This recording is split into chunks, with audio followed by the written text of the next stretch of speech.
So the best treatment recommendations out there right now is you have an NNRTI or a protease inhibitor. Um, what they've done is they have combined medications. Another treatment is you take two nucleoside reverse transcriptase inhibitors, so an NRTI. Those are the best way now, they say. There's a medication out there called Truvada, very popular one. It's a combination of two medications. It's a great one. A common one is Sustiva. That's another one. So protease inhibitors, side effects with those are really bad, especially with these two drugs. As protease inhibitors cause lipodystrophy.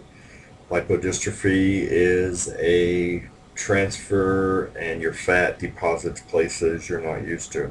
Another thing is it causes increased triglycerides and lipids. So imagine with most patients out there with HIV that are taking meds, they're probably taking a protease inhibitor. They're now dealing with side effects of increased lipids and triglycerides. So the heart failure risk factors and issues come into play. Just showing this again because here's protease inhibitors down here, reverse transcriptase. So lipodystrophy, also called lipohypertrophy and lipoatrophy. Here are the two meds that cause the worst. These are the worst for that, but they all do it to some extent. Here's two pictures of what happens at lipodystrophy.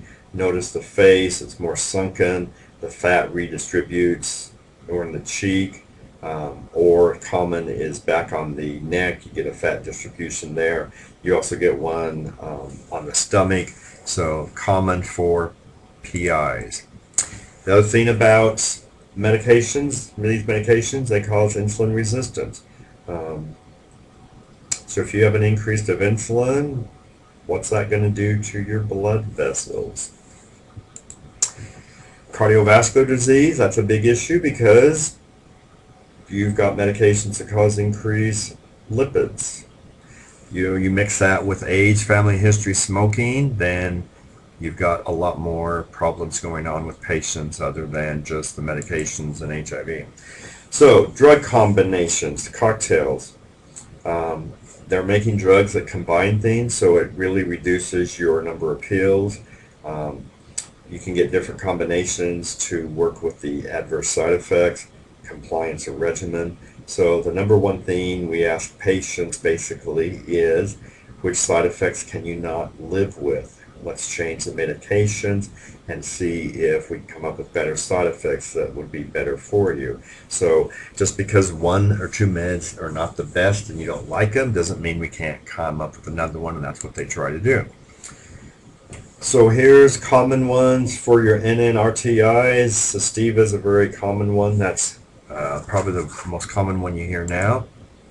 There's other drugs out there. There's a fusion inhibitor. There's an HIV integrase inhibitor. There's a CCR5 co-receptor antagonist out there.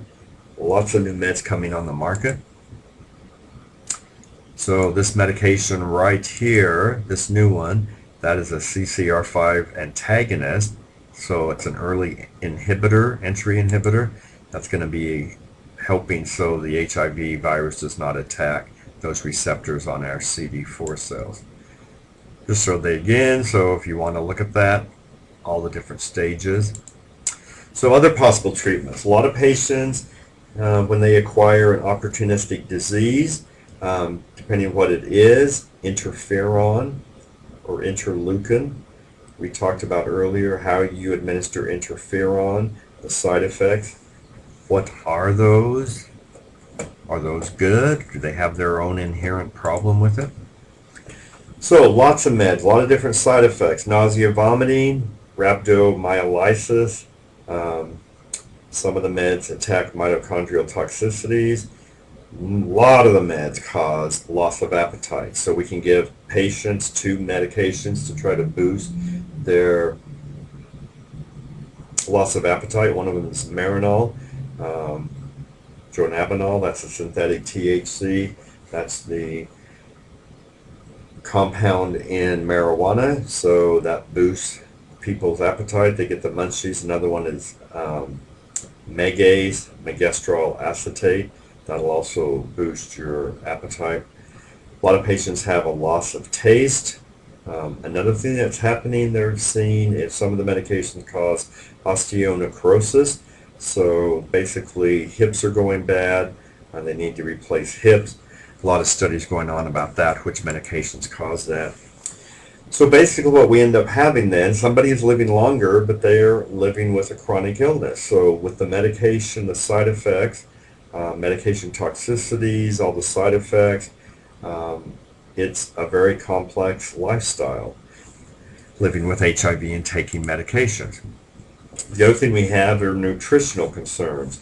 If somebody's malnourished, that's going to increase their immunosuppression. You need to take in enough calories. The other thing that happens are you getting enough vitamins A, C, B, niacin, and zinc that help healing. So a lot of patients, you need high calorie snacks, so the best way is do carbs.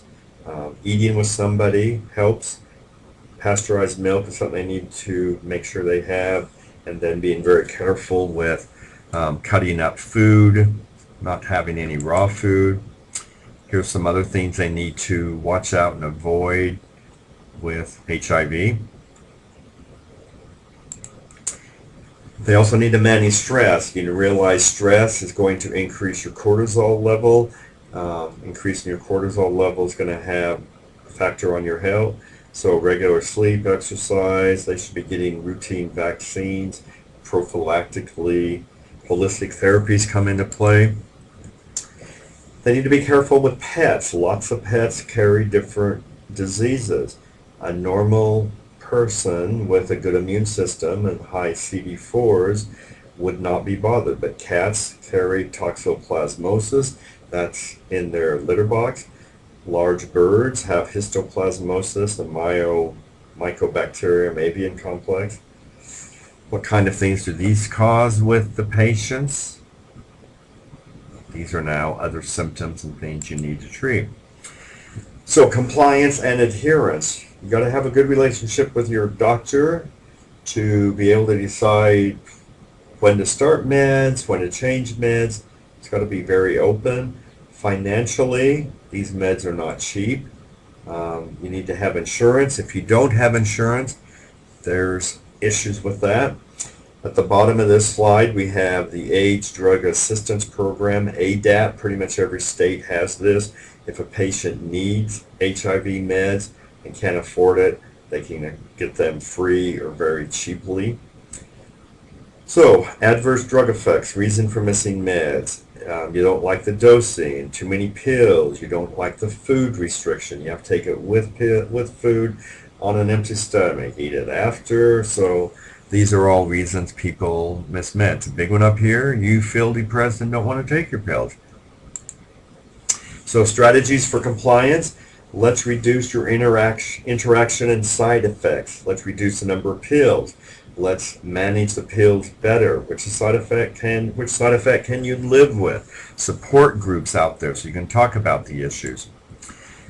Personal loss with HIV, lots of things. People go through a lot of depression. Probably be treating depression for these patients because they are going to lose body appearance.